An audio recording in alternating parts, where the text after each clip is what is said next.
அனைவருக்குமே வணக்கம். சற்று முன் கிடைத்திருக்கக்கூடிய ஒரு மிக மிக முக்கியமான செய்தி ஒன்று வெளியாகியுள்ளது.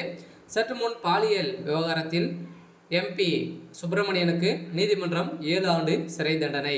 இது மாதிரி பார்த்தீங்கன்னா செய்திகள் வெளியாக அவருக்கு பார்த்தீங்கன்னா அமைச்சர் சுப்பிரமணியன் அவர்களுக்கு பார்த்தீங்கன்னா 7 ஆண்டு சிறை தண்டனை விதித்து அவர் பார்த்தீங்கன்னா ஆஜராகாத காரணத்தால் பார்த்தீங்கன்னா இப்போ குற்றச்சாட்டுகள் ஸோ எழுந்திருக்கு. ஸோ இதன் அடிப்படையில் பாதிக்கப்படும் அனைவருமே பார்த்தீங்கன்னா மீண்டும் மீண்டும் நிறைய புகார்கள் தெரிவித்துட்டு வந்திருக்கக்கூடிய நிலையில் இப்போ ஏற்கனவே பாலியல் விவகாரத்தின் அடிப்படையில் பார்த்தீங்கன்னா வசமாக சிக்கி கொண்டிருந்த அமைச்சர் சுப்பிரமணியன் அவர்கள் பார்த்தீங்கன்னா இப்போ ஸோ நீதிமன்றம் தீர்ப்பு வழங்கியிருக்காங்க. ஸோ அதேமாதிரி இப்போ சுகாதாரத்துறை மற்றும் ஸோ குடும்ப நலத்துறை அமைச்சராக பதவி வகிப்பவராக தான் சுப்பிரமணியன் அவர்கள் இருக்கார்.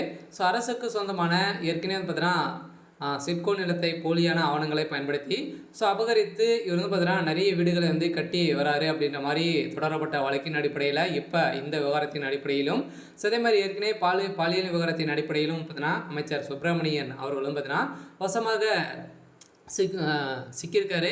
ஸோ இதை பற்றி இந்த வீடியோவில் நம்ம முழுமையாக பார்க்கலாம். ஸோ அதுக்கு முன்னாடி நம்ம சேனலுக்கு இப்போ தான் நீங்கள் முதல் முறையாக வந்திருக்கீங்க அப்படின்னா மறக்காமல் நம்மளுடைய சேனலை சப்ஸ்கிரைப் பண்ணி சப்போர்ட் பண்ணுங்கள். ஸோ வாங்க வீடியோக்குள்ளே போகலாம்.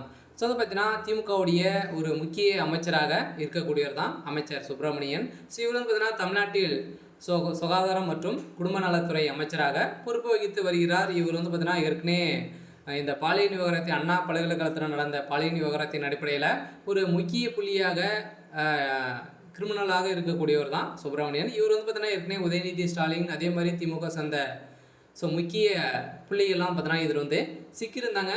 இதை தொடர்ந்து அந்த வழக்கின் அடிப்படையிலும் அதே மாதிரி இப்போ அரசுக்கு சொந்தமான சில நிலங்களை பார்த்தீங்கன்னா போலியான டாக்குமெண்ட்டுகளை பயன்படுத்தி அபகரித்து கூடிய வழக்கின் அடிப்படையில் இப்போ பார்த்தீங்கன்னா நீதிமன்றம் இவருக்கு எச்சரிக்கை கொடுத்துருக்காங்க. ஸோ இதெல்லாம் பார்த்தீங்கன்னா விரைவில் இவர் ஆஜராகலை அப்படின்னா ஸோ இவருக்கு 7 ஆண்டு சிறை தண்டனை விதிக்க போகிறதாக இப்போ தகவல் வெளியாக இருக்குது. ஸோ இந்த நிலையில் தான் அமைச்சர் சுப்பிரமணியன் அவர்களும் பார்த்தீங்கன்னா நீதிமன்றம் தீர்ப்பு வழங்கியிருக்காங்க. ஸோ அரசுக்கு சொந்தமான சிட்கோ நிலத்தை போலியான ஆவணங்களை பயன்படுத்தி ஸோ அபகரித்ததாக கூறி இவர் மீது வழக்கு பதிவு செய்யப்பட்டிருக்கிறது. இது தொடர்பாக வழக்கு மற்றும் சென்னை உயர்நீதிமன்றத்தில் நடைபெற்று வருகிறது.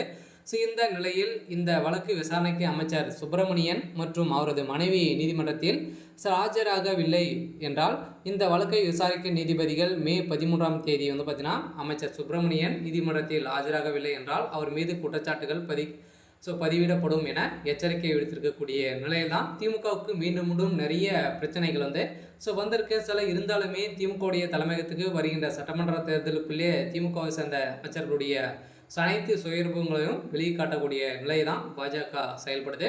இருந்தாலும் என்ன நடக்க போகுது அப்படின்றத வெயிட் பண்ணி பார்க்கலாம். ஸோ இது மாதிரி செய்திகளை தெரிஞ்சுக்கணும் அப்படின்னா மறக்காமல் நம்மளுடைய சேனலை சப்ஸ்கிரைப் பண்ணி சப்போர்ட் பண்ணுங்கள். தேங்க்யூ.